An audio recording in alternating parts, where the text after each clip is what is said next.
ನಮ್ಮ practice with psychic power YouTube ಚಾನಲ್ನ ವೀಕ್ಷಕರಿಗೆ ಸ್ವಾಗತ. ನಿನ್ನೆ ಮಾಡಿದ ವಿಡಿಯೋದಲ್ಲಿ ದೇವರ ಕುರಿತು ಪ್ರಸ್ತಾಪ ಮಾಡಿದ್ವಿ. ಅದರ ಕಂಟಿನ್ಯೂಷನ್, ಅದರ ಮುಂದುವರೆದ ಭಾಗ ಇದೆ ಈ ಇವತ್ತಿನ ವಿಡಿಯೋ. ಇದರಲ್ಲಿ ಏನು ನಾವು ಚರ್ಚೆ ಮಾಡ್ತಾ ಇದ್ದೀವಿ ಅಂದರೆ, ಯಾಕೆ ಜನ ದೇವರನ್ನ ನಂಬ್ತಾ ಇದ್ದಾರೆ, ಬಹಳ ಮುಖ್ಯವಾದ ವಿಚಾರ. ಅದ್ರ ಬಗ್ಗೆ ಚರ್ಚೆ ಮಾಡಿ. ಹಿಂದಿನ ವಿಡಿಯೋದಲ್ಲೇ ನೀವು ಒಂದು ವಿಚಾರ ಸ್ಪಷ್ಟವಾಗಿ ಹೇಳಿದ್ದೀನಿ.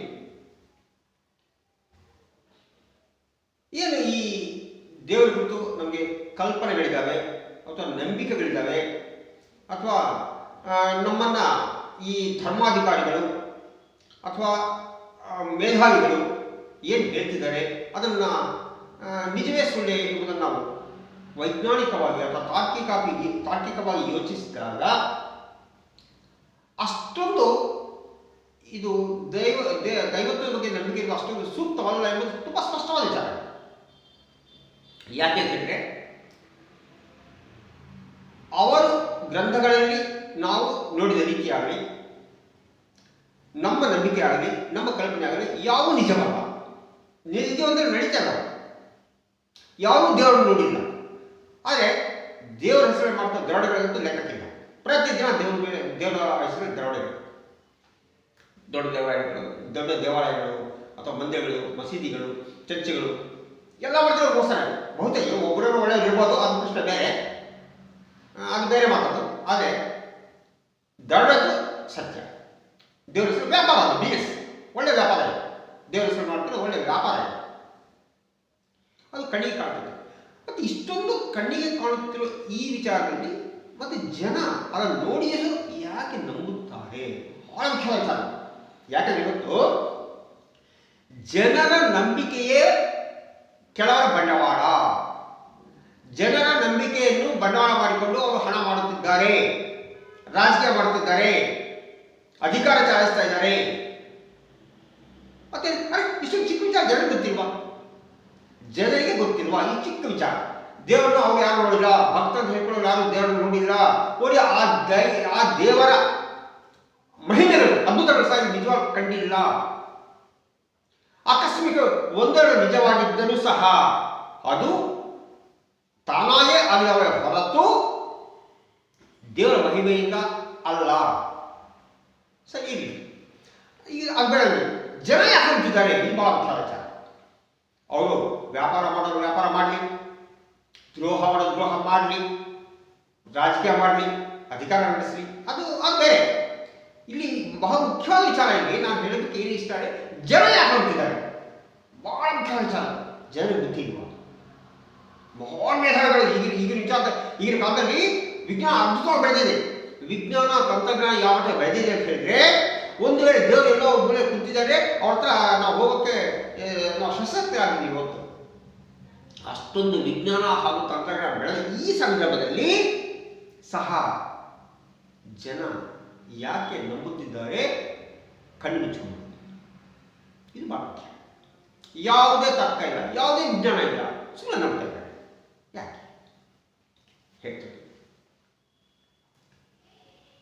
ನನಗೆ ಒಂದು 10,000 ದುಡ್ಡು ಬೇಕು. ಎಕ್ಸಾಂಪಲ್ ಇರ್ತದೆ, ಸುಮ್ಮನೆ ಒಂದು ಎಕ್ಸಾಂಪಲ್. ಒಂದು 5-6 ಜನ ದುಡ್ಡು ಕೇಳಕ್ಕೆ ಹೋಗ್ತೀನಿ. ಒಬ್ಬ ತುಂಬ ಒಳ್ಳೆಯವರು, ಅಂತ ದುಡ್ಡು ಕೇಳ್ತೀನಿ, ಅಂತ ದುಡ್ಡಿಲ್ಲ, ಆ ಥರ ಹೋಗ್ತೀನಿ. ಒಬ್ಬ ತುಂಬ ಕೆಟ್ಟವನು, ಅಂತ ಕೇಳಬೇಕಾಗಬೇಡ ಅಂತ ಹೋಗ್ತೀನಿ, ಕೇಳ್ತೀನಿ.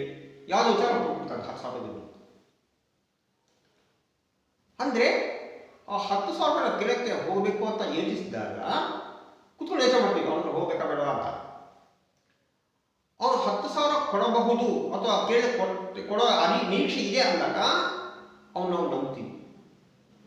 ಅವನು ಒಳ್ಳೆಯವನೇ, ನಾವು ನಂಬ್ತೀವಿ. ಅವನು ಅಂದ್ರೇನು, ನಮಗೆ ಅವನು 10,000 ಕೊಡಬೇಕು ಅಂತ ಕೊಡ್ತಾನೆ, ನಂಬಿಕೆ ನಾವು ಹೋಗ್ತೀವಿ. ಅವ್ನು ಕೊಡ್ತಾನೆ ಅಂತ ನಾನೇ ಆ ವ್ಯಕ್ತಿಯತೆ ಯಾಕೆ ಹೋಗ್ತೇವೆ? ನಂಬಿಕೆಯಿಂದ ಹೋಗ್ತೀವಿ. ಅವನು ಒಳ್ಳೆಯವನ, ಕೆಟ್ಟವನ, ಸತ್ಯನ, ಅಸತ್ಯನ, ಯಾವ ನಮಗೆ ಬೇಕಾಗಿಲ್ಲ. ನನಗೆ ಅಗತ್ಯ ಇದೆ 10,000 ರೂಪಾಯಿ.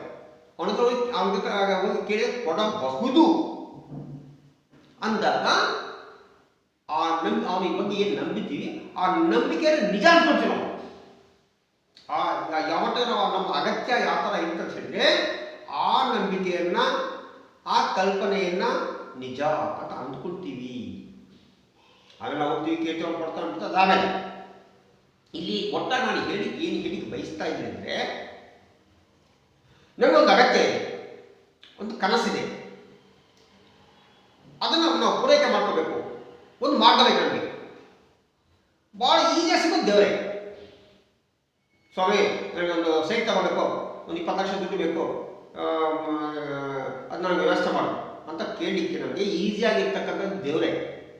ಆ ದೇವರು ನಿಮಗೆ ಹೊರ ಕೊಟ್ಟು ಆ ಸೈಟ್ ಕೊಡಿಸೋದು ನಮ್ಗೆ ಗೊತ್ತಿಲ್ಲ. ಸ್ವಾಮಿ ನನಗೊಂದು MLA ಆಗಬೇಕು ಅಂತ ಹೋಗಿ ಯಾವ್ದು ದೇವ್ರ ಹತ್ರ ಬರ್ತೀವಿ. ನಾನು MLA ಆಗೋದು ಬಿಡೋದು ಆಮೇಲೆ. ಆ MLA ಆಗಬೇಕು ಮತ್ತೆ ಯಾಕೆ ಹೋಗಿ ಕೇಳಬೇಕು? MLA ಆಗಬೇಕಂತ ದೇವ್ರ ಹತ್ರ ಕೇಳಬೇಕು. ಭಾಳ ಈಸಿಯಾಗಿ ಸಿಗ್ತಾರೆ ದೇವರು ನಮಗೆ. ಇದು ಲೆಕ್ಕಾಚಾರ. ಆ ಥರ ಅಂದರೆ ನಮ್ಮ ಅಗತ್ಯಗಳ ಪೂರೈಕೆಗೆ ಒಂದು ವಸ್ತು ಬೇಕು ನಮಗೆ. ನಮಗೆ ಕಷ್ಟ ಬಂದಾಗ ನಮಗೆ ರಕ್ಷಣೆ ಬೇಕು, ಒಂದು ವ್ಯವಸ್ಥೆ ಬೇಕು.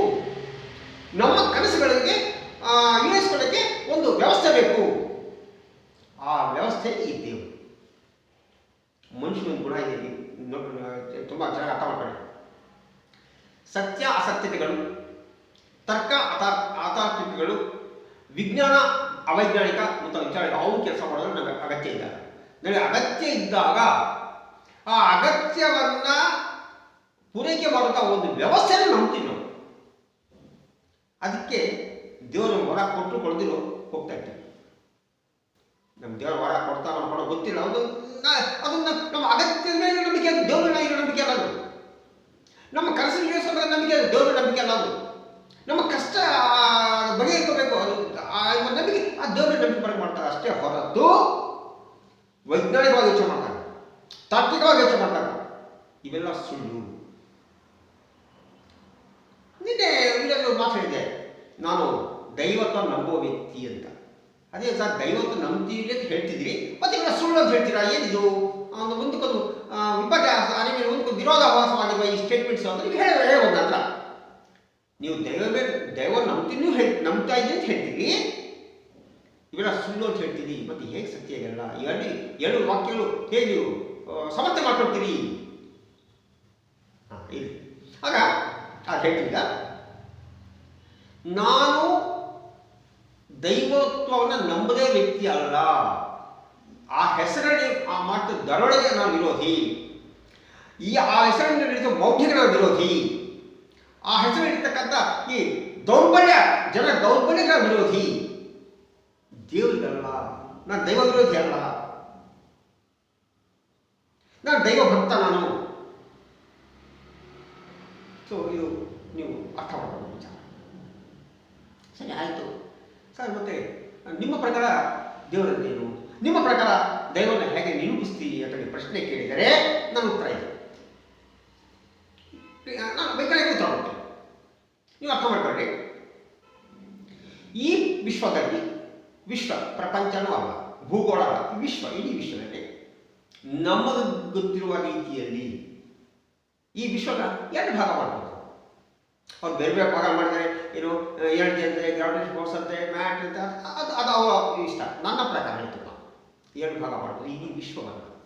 ಒಂದು ಚೇತನ, 2 ಅಚೇತನ. ಇಷ್ಟು 2 ಭಾಗ ಮಾಡ್ಬೋದು. 2 ಭಾಗ. ಚೇತನ ಅಂದರೆ ಅಚೇತನ ಅಂದರೆ ಸರಳವಾಗಿ ಹೇಳ್ತೀನಿ. ಚೇತನ ಎಂದರೆ ಯಾವುದೇ ಒಂದು ಭೌತಿಕ ಅಂಶಗಳಿಗೆ ಒಳಪಡದೆ ತನ್ನಷ್ಟು ತಾನೇ ನಿರ್ಧಾರ ತೆಗೆದುಕೊಳ್ಳುವಂತಹ ಒಂದು ಅಂಶವನ್ನು ಚೇತನ ಅಂತ ಹೇಳ್ತೀವಿ. ಅದರ ಇಂಗ್ಲಿಷ್ ಕಾನ್ಷಿಯಸ್ನೆಸ್ ಅಂತ ಹೇಳ್ತೀವಿ. ಮತ್ತೆ ಅಚೇತನ ಅಂದ್ರೆ ಏನು? ಅಚೇತನಕ್ಕೆ ತನ್ನಷ್ಟು ತಾನೇ ನಿರ್ಧಾರ ತೆಗೆದುಕೊಳ್ಳುವುದು ಆಗುವುದಿಲ್ಲ. ಅದು ಒಂದು ವಸ್ತು ಇರ್ಬೋದು, ಒಂದು ಶಕ್ತಿ ಇರ್ಬೋದು, ಯಾವುದೋ ಫೋರ್ಸ್ ಇರ್ಬೋದು, ಏನಿರ್ಬೋದು, ಅದು ಒಂದು ನಿಯಮಗಳಿಗೆ, ಭೌತಿಕ ನಿಯಮಗಳಿಗೆ ಒಳಪಟ್ಟ ಇರ್ತದೆ. ಹೇಗಬೇಕಾಗ ಹೋಲಿಕಾಗಲ್ಲ. ಬಟ್ ಚೇತನ ಹಂಗಲ್ಲ. ಹೇಗೆ ಹೋಗುತ್ತದೆ. ಅದಕ್ಕೆ ಆಗಟ್ಟ ಯೋಚನೆ ಇದೆ, ಅದಕ್ಕೆ ಆಗಟ್ಟ ದಾರಿ ಇದೆ, ನಿರ್ಧಾರ ಮಾಡುವ ಶಕ್ತಿ ಇದೆ. ಇದು ಹೇಗೆ ಹೇಳ್ತೀರಿ ನೀವು ಅಂತ ಪ್ರಶ್ನೆ. ಈ ನೋಡಿ, ನಮ್ಮ ಗಮನಕ್ಕೆ ಬಂದಿರುವಂತೆ ನಮ್ಮ ಭೂಮಿ ಮೇಲೆ ಅಥವಾ ನಮ್ಮ ಭೂಮಿ ಈ ಪ್ರಾಣಿ ಹುಟ್ಟಿಕೆ ಮುಂಚೆ ಅದೊಂದು ಬೆಂಕಿಯ ಚೆಂಡು, ಬೆಂಕಿಯ ಗೋಳ ನಮ್ಮ ಭೂಮಿ. ಅಂತಹ ಬೆಂಕಿಯ ಗೋಳದಲ್ಲಿ, ಆ ಬೆಂಕಿಯ ಉಂಡೆಯಲ್ಲಿ ಯಾವುದೇ ರೀತಿಯ ಪ್ರಾಣಿ ಇರಲಿಕ್ಕೆ ಸಾಧ್ಯವಿಲ್ಲ. ಅದು ಮನುಷ್ಯ ಇರ್ಬೋದು, ಕತ್ತೆ ಇರ್ಬೋದು, ಕಪ್ಪೆ ಇರ್ಬೋದು, ಬ್ಯಾಕ್ಟೀರಿಯಾ ಇರ್ಬೋದು, ವೈರಸ್ ಇರ್ಬೋದು. ಆ ಬೆಂಕಿಯಲ್ಲಿ ಪ್ರಾಣಿ ಇರಲಿಕ್ಕೆ ಸಾಧ್ಯವೇ ಇಲ್ಲ ನಮ್ಮ ಈ ವಿಜ್ಞಾನ ಪ್ರಕಾರ. ಆಮೇಲೆ ಭೂಮಿ ತಣ್ಣಗಾಯಿತು, ಆಮೇಲೆ ಏನೋ ಬೇರೆ ಬೇರೆ ಕಾರಣದ ಮಳೆ ಬಂತು, ನೀರು ಬಂತು, ಸಮುದ್ರ ಬಂತು. ಆ ಸಮುದ್ರದಲ್ಲಿ ಏನೋ ಬ್ಯಾಕ್ಟೀರಿಯಾ ಉದ್ಭವ ಆಯಿತು ಅಂತ ನಮಗೊಂದು ಹೈಪೋಥಿಸಿಸ್, ಒಂದು ವೈಜ್ಞಾನಿಕ ನಂಬಿಕೆ ಇಲ್ಲಿ. ಅದು ಇಲ್ಲಿಗೂ ನಿಗೂಢವೇ, ಇಲ್ಲಿವರೆಗೂ ನಿಗೂಢವೇ ಬೇಡ, ಇಲ್ಲಿ ಆ ವಿಚಾರ ಬೇಡ, ನಾವು ನಂಬೋಣ ಅಂತ. ಸಮುದ್ರದಲ್ಲೇ ಜೀವ ಉದ್ಭವ ಆಯಿತು ಅಂತ ಇಟ್ಕೊಳ್ಳೋಣ. ಅರೆ, ಹಿಂದೆ ಅದು ಬೆಂಕಿಯ ಉಂಡೆ ನಾವು ಹೇಳ್ತೀವಿ, ಮತ್ತೆ ಪ್ರಾಣಿಯಿಂದ ಬಂತು ವಿಕಸನ. ಆಮೇಲೆ ವೈರಸ್ ಬ್ಯಾಕ್ಟೀರಿಯಾ ಆಗಿದ್ದು, ಬ್ಯಾಕ್ಟೀರಿಯಾ ಪ್ರೋಟೋಜೋವ ಆಗಿದ್ದು, ಪ್ರೋಟೋಜೋವ ಮತ್ತೆ ಯಾವುದೋ ಇನ್ಸೆಕ್ಟ್ಸ್ ಆಗಿದ್ದು, ಆಮೇಲೆ ಅಲ್ಲಿರ್ತಕ್ಕಂಥ ಆ ಜಲಚರಗಳು ಅಂದರೆ ಭೂಮಿ ಮೇಲೆ ಭೂಚರಗಳಾಗಿದ್ದು, ಆಮೇಲೆ ವಿಕಸನ. ಆಮೇಲೆ ಸೃಷ್ಟಿ ಹೆಂಗಾಯ್ತು? ಈ ಸೃಷ್ಟಿ ಅದೇ ಚೇತನ, ಅದೇಂಗಾಯ್ತದ. ಆಮೇಲೆ ಆ ಚೇತನ ಇರುವುದರಿಂದಲೇ ನಮ್ಮ ಹುಟ್ಟುವಿಕೆ ಕಾರಣ. ಭೌತಿಕ ಅಂಶಗಳು ಇದ್ದಾವೆ, ಇಲ್ಲ ಅಂತಲ್ಲ. ಬಿಲ್ಡಿಂಗ್ ಗಾಯಸ್ ಆಗಿರ್ತಕ್ಕಂಥ ಹೈಡ್ರೋಜನ್, ಕಾರ್ಬನ್, ಆಕ್ಸಿಜನ್ ಇದ್ದಾವೆ. ಅದರ ಜೊತೆ ಸೇರಿಕೊಂಡಿದ್ದು ಚೇತನ, ಪ್ರಾಣ ಅಂತ ಹೇಳೋಣ. ಹೋಗಿ ಬೇರೆ ಭಾಷೆಯಲ್ಲಿ ತುಂಬ ಈಸಿಯೆಸ್ಟ್ ಸರಳವಾದ ಭಾಷೆಯಲ್ಲಿ ಪ್ರಾಣ, ಲೈಫ್ ಅಂತ ಇಟ್ಕೊಳ್ಳೋಣ. ಆ ಲೈಫ್ ಸೇರಿಕೊಂಡ ನಂತರ ಅಷ್ಟೇ ಏನು ಇವೆಲ್ಲ ಬಂದಿದ್ದು, ವೈರಸ್, ಬ್ಯಾಕ್ಟೀರಿಯಾ, ಅವು ಇವೆಲ್ಲ ಬಂದಿದ್ದು ವಿಕಸನ ಹಾದಿಯಲ್ಲಿ. ಇವತ್ತು ನಮ್ಮ ಮನಸ್ಸು ಅಥವಾ ನಮ್ಮ ಚೇತನ ನಾವು ಹೇಗಾದ್ರೆ ಯೋಚನೆ ಮಾಡ್ತೀವಿ, ಹೇಗಾದ್ರೆ ಯೋಚನೆ ಮಾಡ್ತೀವಿ. ನಮಗೆ ಯಾವುದೇ ರಿಸ್ಟ್ರಿಕ್ಷನ್ಸ್ ಇಲ್ಲ, ನಿಯಮಗಳಿಲ್ಲ ನಮ್ಮ ಚೇತನಕ್ಕೆ. ನಮ್ಮ ದೇಹಕ್ಕೆ ನಿಯಮ ಇದೆ, ನಮ್ಮ ದೇಹಕ್ಕೆ ನಿಯಮ ಇದೆ, ಈ ವಸ್ತು ನಿಯಮ ಇದೆ, ಈ ಎನರ್ಜಿ ನಿಯಮ ಇದೆ. ನಮ್ಮ ಚೇತನಕ್ಕೆ ನಿಯಮ ಇಲ್ಲ. ಆ ಚೇತನ ಏನಾದ್ರು ಚೇತನ ಅಂದರೆ, ಈಗ ಇಷ್ಟು ಪ್ರಾಣಿಗಳಿವೆ, ನಾವು ಬೇರೆ ಪ್ರಾಣಿ ಚೇತನ ಇದೆ. ಈ ಎಲ್ಲ ಚೇತನಕ್ಕೂ ಮೂಲ ಚೇತನ ಯಾವುದು? ಆ ಮೂಲ ಚೇತನವೇ ನಾವು ಹೆಸರು ಏನು ಕರ್ಕೊಳ್ಳಿ, ನಾವು ಮಹಾಚೇತನ ಅಂತ ಕರೆಯೋಣ, ಪರಮಾತ್ಮ ಅಂತ ಕರೆಯೋಣ, ದೇವರು ಅಂತ ಕರೆಯೋಣ, ಅಥವಾ ಇನ್ನೇನೇನು ಭಾಷೆ ನೀವು ಕರ್ಕೊಳ್ಳಿ. ಅದು ನಿಮ್ಮ ವಿವೇಚನೆ ಬಿಡ್ತೀನಿ. ನಾನೇನು ನಿಮಗೆ ರಿಸ್ಟ್ರಿಕ್ಷನ್ ಮಾಡಲಿಲ್ಲ. ನನ್ನ ಪ್ರಕಾರ, ನನ್ನ ವಿಚಾರ ಪ್ರಕಾರ ಅದನ್ನೇ ದೇವರು ಅಂತ ಅವರು ಕರಿತಾ ಬಂದಿದ್ದಾರೆ. ಆ ಮಹಾಚೇತನವನ್ನು, ಆ ಪರಮಾತ್ಮ ಸ್ವರೂಪವನ್ನು ಈ ಇಡೀ ವಿಶ್ವಕ್ಕೆ ಯಾವುದೇ ನಿಯಮ ಒಳಪಡದೆ ಅದರದ್ದೇ ಆಗಿದ್ದ ನಿಯಮದ ಪ್ರಕಾರ ಆಳ್ವಿಕೆ ಮಾಡಿರ್ತಕ್ಕಂಥ ಆ ಒಂದು ಅಂಶವೇ ದೇವರು. ಇದು ನಿಮಗೆ ಸ್ಪಷ್ಟ ಮಾತಾಡ್ತೇನೆ, ನಾನು ಸೈನ್ಸ್ ಮಾತಾಡ್ತೇನೆ. ಅದನ್ನ ದುರುಪಯೋಗ ಮಾಡ್ಕೊಳ್ಳೋಕೆ ಬೇರೆ ಬೇರೆ ಆಯ್ತಾ ಬೇಡ ಬೇಡ. ಆ ದುರುಪಯೋಗ ವಿಚಾರ ಬೇಡ. ಸೈನ್ಸ್ ಮಾತಾಡ್ತಿರುವಾಗ ಸ್ವಲ್ಪಯೋಗ ದುರುಪಯೋಗ ಮಾತಾಡ್ಕೋಬೇಕಾಗಲ್ಲ. ಅದು ಮನುಷ್ಯ ಗುಣ, ಸಮಾಜದ ನಿಯಮ. ಸಮಾಜದ ಆಗುಹೋಗುಗಳಿಗೂ ವಿಜ್ಞಾನಕ್ಕೆ ಯಾವ ಸಂಬಂಧನೇ ಇಲ್ಲ. ಸಮಾಜದ ಆಗುಹೋಗುಗಳೇ ವಿಜ್ಞಾನಗಳೇ. ವಿಜ್ಞಾನ ಸತ್ಯದ ತರಹದ ಮೇಲೆ ವಿಜ್ಞಾನ ಇರ್ತದೆ, ನಂಬಿಕೆಯ ತರಹದ ಮೇಲೆ ಅಥವಾ ಆಚರಣೆಗಳ ತರಹದ ಮೇಲೆ ಸಮಾಜ ಇರ್ತದೆ. ಸೊ ಸಮಾಜ ಮೇಲೆ ವಿಜ್ಞಾನ ಇಲ್ಲಿ. ಆ ಕಾರಣದಿಂದ ಆ ರೀತಿಯ ನಾನು ದೈವಭಕ್ತರೇ ಹೊರತು ಇವರು ಹೇಳ್ತಿರುವ ರೀತಿಯ ದೈವಭಕ್ತರಲ್ಲ. ಇವರು ಏನು ಹೊಗಳ್ತಾರೆ, ದೇವರು ಹಂಗೆ, ದೇವ್ರು ಹಿಂಗೆ, ಹಿಂಗಂದು ಹೋಮ್ ಚೂಮ್ ಅಂದ್ಕೊಂಡು ಆಗುತ್ತೆ ಅದಾಗುತ್ತೆ. ಆ ರೀತಿಯ ವ್ಯಕ್ತಿ ನಾನಲ್ಲ. ಅವೆಲ್ಲ ಮೌಢ್ಯಗಳು, ಮೂಢಾಚಾರಗಳು. ಒಂದು ವೇಳೆ ಯಾರಾದರೂ ಧ್ಯಾನದ ಮೂಲಕ, ತಪಸ್ಸು ಮೂಲಕ ತನ್ನ ಶಕ್ತಿ ಜಾಗೃತ ಮಾಡಿದ್ರೆ ಅಂತ ವ್ಯಕ್ತಿಗೆ ನಾನು ವಂದಿಸ್ತೀನಿ. ನಾನು ಇಲ್ಲ ಅಂದಿಲ್ಲ. ಅಂದ್ರೇನು, ಇವನು ಮಹಾಚೇತನ ಬಳಕೆ ಮಾಡಿಕೊಂಡು ಅದ್ಭುತಗಳನ್ನು ಸೃಷ್ಟಿ ಮಾಡುವ ವ್ಯಕ್ತಿಗಳು ಇಲ್ಲ ಅಂತ ಹೇಳ್ತಾ ಇಲ್ಲ. ಯಾಕೆಂದರೆ ಪರಮಾತ್ಮ ಸ್ವಲ್ಪ ಇದೆ ಅಂತ ನಾವು ಅಂದುಕೊಂಡಾಗ, ಒಪ್ಪಿಕೊಂಡಾಗ ಮತ್ತು ಅದ್ಭುತಗಳು ಸಹ ಸಹಜ ಅಲ್ಲ.